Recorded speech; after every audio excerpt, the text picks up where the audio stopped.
What's going on, guys? It is Lely216 and this is the first episode of a new series called Keep Your Enemies Closer. The signings I'm making should tell you why I've called it that, but for anyone that needs a tip, my next signing is going to be Evra, and if you're wondering about my third signing, he's just a right cunt, so I had to sign him. And obviously there's a lot more signings yet to come, I just can't afford everyone yet.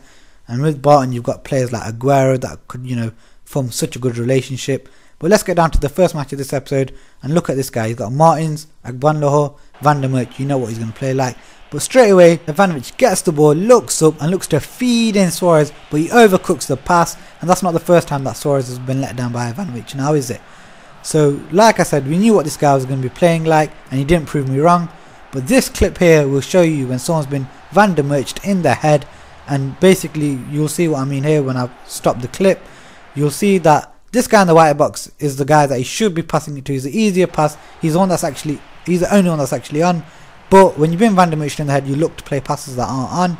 And Anita there, he got sucked in. Even though I had him selected, he wasn't under my control. That's a bit stupid. And it didn't end up costing me here. What you'll actually see is, and what you learn about this team is that they're built for the counter attack, but not through pace, through precision. And you'll see what I mean here. When I play this through ball, normally Certos would get locked on and run behind the defender. And what I'm going to say, that is a beautiful counter attack, by the way. But yeah, he gets locked on to run behind the defender this way. But if you hold R2 and sprint, so R2 and R1, you can take complete control and just move about wherever you want. And I got in between the defenders and coolly slotted it in. And that was the real moment of quality for this team. Still gelling in with 3 new signings. But then at half time I thought, what's taking this guy so long? And then I realised he's bought on Cristiano Ronaldo. I mean Van der Merch. I get them confused because they have the same impact in this game. And I was a bit bemused because he bought on Torres and he needed a goal. So I thought, it's a strange one bringing on Torres when you need a goal. But then Neymar decides to turn up. And when Neymar decides to turn up, he almost becomes unplayable for me. And I don't use his pace. He's not even that quick really. I know he's got high dribble speed, but his accuracy with the ball almost makes him untouchable. And then look, you can even see he's actually working hard, and he's unlucky not to double his lead here. And then this guy, obviously he's a bit spasm with the R1 button. He decides to spasm back to Suarez. He doesn't need an invitation and gets the third of the game. And then this is how like on the floor he likes to play. Watch this pass here. It's this one here. Look at this. He has to play a high through ball over the top there for that.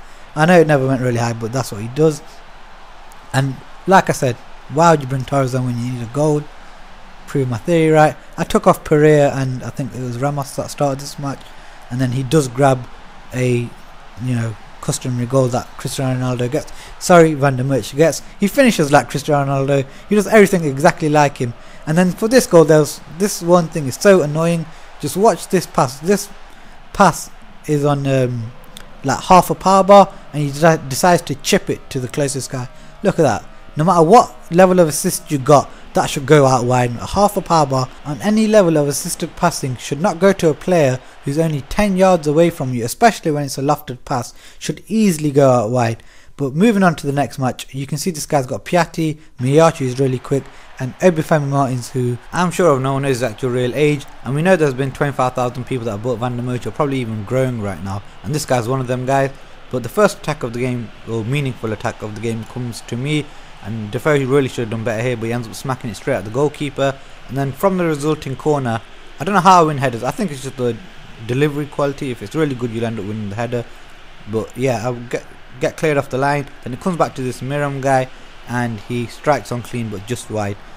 And now you can see why I like the setup of my team, and that's because when I counter attack, if the initial chance doesn't go in, the attack isn't over for me. What my team does a really good job at, and you're going to see this now, is it makes them feel like they're trapped in. I get a second wave of attack come in, and then I've got a lot of support, and it almost puts them right onto the back foot. And because a lot of people are still in the attacking mind zone, they end up defending, their defensive qualities go down a lot. And you'll see this now, they're just so disorganized, and then gaps appear for you and you'll get an easy chance on goal. But now I'll quickly tell you why I've signed this Petrobunov, and that's because there's a point when I was playing, and I was playing with Neymar, Pereira, Ramos and all them other players, and I just kept getting disconnected from the Konami servers, not the PlayStation Network servers, just the Konami ones. And then players were losing their contract cards, and I was getting no money back on them, so I needed to make a few cheap signings just to recoup some of that money and just let them lot sit on the bench for a while. and you've seen him score that, you know, lucky goal, because my player should have first tackled him and then like cleared it away as well. And then you know what happens. I've got a good goalkeeper, but somehow he never actually makes a save, and that actually proves right in that half. He does not make one save, and then straight away this guy hasn't even got a very good goalkeeper. Work this chance onto this guy's stronger foot, go across goal, and you know what? The shit keeper somehow manages to make saves better than my goalkeeper. And you know what? Looking at this attack, I've come to a conclusion that any person who buys a player just on pace up front has incredible vision, because they manage to see passes that aren't actually on, and that's how gifted their vision is. And now you've seen this guy going on like a proper dick, and you know, I just thought I'd show you why I had to go a bit more attacking, because I think this guy knew that he was not actually a better player, just got really lucky. And you know, this is his main source of attack, and this time he doesn't get lucky. So I thought, you know what, I'm going to have to go that extra bit more attacking on him, because if he's willing to waste time that early on in the game, I think it's 60 minutes into the game, I had to force his hand even more. And the first should have cut across, but he didn't. But then I get lucky and he manages to put one on a plate for Sertaz, and I get back into the game 3-2. And this guy, being ever so creative that he is, does what he does and gives it to Van der Merch in typical fashion, and Van der Merch lays it onto Miyachi hits it wide. And then Sertaz plays it to Van der Voors, who I think is Van der Vaart, plays it to Defoe. Defoe hasn't got the finishing ability like Van der Merch, because even though his stats say he's a better finisher, we all know he isn't, and end up losing the game. So moving on to the next match, and I've come up against him again. Van der Merch. He's like a bad fart. You absolutely hate it, and he just won't stop following you around. And to be fair, this guy was so much better than Van der Merch, but I think he just finds it so much easier playing with him. And there was two things that led to the downfall of me in this first half, and that was my decision making was bad, because I should have shot with Suarez there, but I didn't. And this guy was really good at anticipating everything I was doing in the first half, and that high level of anticipation I wasn't really used to. So you know, this guy gets lucky on this goal, because that shot was actually, you know, when it got deflected it was going wide, but it spun in and it manages to creep into the post. But where does my luck come? What happens when I get a deflection? It actually works out in favour of the other guy. And then this is the first time that the Rain actually starts to pay some of his transfer fee off with a great save there. But it comes to nothing, as three of my defenders somehow manages to make a mess of the situation, and Reina gets scared, jumps out of the way and leaves this guy with an empty net to tap into, and he's 2-0 up. Now my team finally start to click, and Suarez was a great turn, gets a bit of space, puts Sertaz through. Sertaz one-on-one with the goalkeeper. I went for the far post, but he hits it straight at him, and he stays 2-0 at half time. And that guy has 16 interceptions at half time. That is an incredible high number against me. And I don't know how normal that is for other people, but against me that's a high number. And you can see he had a lot of shots, and this is how a lot of his shots were. And then I realised things needed to change, not in terms of personality but the way I played. And you can see here I'm taking a bit of extra time on everything I'm doing, trying to let him anticipate things that aren't actually going to happen. And Petrovanov puts one into the far corner, and then that wasn't just enough. What I needed to do was, I thought I need more passing options, so I put an extra man in attack. And then what happens, Suarez turns provider for Defoe, who then gets one-on-one with the keeper and slides it into the far corner as he tries to take Defoe out. But then I totally forgot about Van der Merch being on the pitch, being the deadly goal scorer and provider he is. Sweats one for the guy and he gets an empty net. So like I said, I was letting him anticipate things that weren't going to happen, so you know, just dribbling, doing a few fake shots and passes, and then just work some space for Joe Barton. He's actually a good player, to be fair, and I managed to score an equaliser. I think I would have won had he not got so much luck, although he was a good player. So moving on to the last match of this episode, and I come up against you know who again. This time he's backed up by Etu, Pato and Doumbia, and is it Dartan or something? I don't know. Some of the quickest players in this game that are like not very good, and straight away he goes for it, so I knew what he's all about now, and I wasn't really surprised. But I won the ball up really high up the pitch, and Suarez, showing his class, cuts in and then unleashes one against the post. And to be honest, I think I do a lot of extra fake shots and slide turns with Suarez, because that's the slippery fox that he is in real life. But this situation you're seeing now is so annoying to me in PES, and you'll see why, because the player in the white box is clearly in a better position to go and do something with that ball, but it's aimed for the player in the red box. And in real life the player in white would take charge of that situation, but in PES it thinks that we're locked onto this player, that's it, he's going to win the ball or he's going to lose it, no one else can take charge of the situation. So that needs sorting out for the next PES. And 43rd minute of the game, the guy's had nothing all match, he's been really defensive, you can see how deep he is, and he persists with going for that long ball. So I was like, alright, and I was finding it really hard to get gaps, and Suarez, trying to be sly fox that he is, goes down in the box and gets me a penalty. So Van der Vaart steps up to take the penalty, and I'm sure it's Van der Vaart, but anyway I get a 2-goal lead and I go 2-0 up at half time. So I thought, let's see if this guy changes his approach. Went into his team sheet, and what did he do? He just put on Lavezzi and Barreto, faster players, or just as fast but fresher legs.